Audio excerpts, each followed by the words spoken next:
నమస్కారం ఫ్రెండ్స్, జై శ్రీ గణేశ, జై శ్రీరామ్ అన్న, హార హార మహాదేవ్. సో ఫ్రెండ్స్, నేను శ్రీ రెయిన్బో ఆర్ట్స్ వాళ్ళ వర్క్ షాప్ కి వచ్చినాను.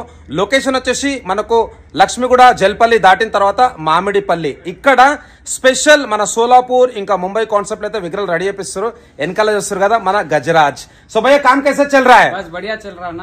ఆయే और మూర్తి देखते हैं. ఫ్రెండ్స్, ఇక్కడ చూసుకోవచ్చు వినాయకుడు వచ్చేసి మనకు పల్లకి పైన కూర్చొని ఉండనమాట. అండ్ స్వామి వారికి లెఫ్ట్ సైడ్ లో గజరాజ్, అట్లనే రైట్ సైడ్ లో టైగర్. చాలా స్పెషల్ విగ్రహం.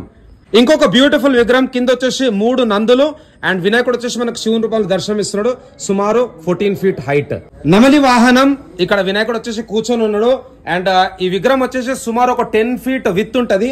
హైట్ వచ్చేసి 13 feet. అండ్ ఇక్కడ చక్రం, అట్లనే మన సర్పాలు, నాగం పాము. స్వామివారు వచ్చేసి మనకు నాట్యం వేస్తున్నాడు. రాయి పైన నించొని ఉన్నాడు. సుమారు ఒక 13 feet హైట్ ఉంటది. చతుర్భుజాధారి. ఫ్రెండ్స్, ఇక్కడ చూసుకోవచ్చు మన 2 మూషక్ మహారాజులు. వినాయకుడు వచ్చేసి మనకు ఒక కాలు మీద అయితే నించొని ఉన్నాడు.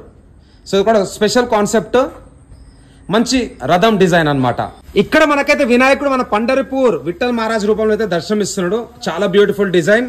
ఇక్కడ వచ్చేసి మనకు తుకారాం, సంత్ తుకారాం భైనా బాయ్, అట్లనే మన నామ్దేవ్. సో చాలా బాగుంది విగ్రహం. ఏడుకొండలవాడ వెంకటరమణ గోవింద గోవింద. వినాయకుడు వచ్చేసి మనకు బాలాజీ రూపంలో దర్శనమిస్తున్నాడు.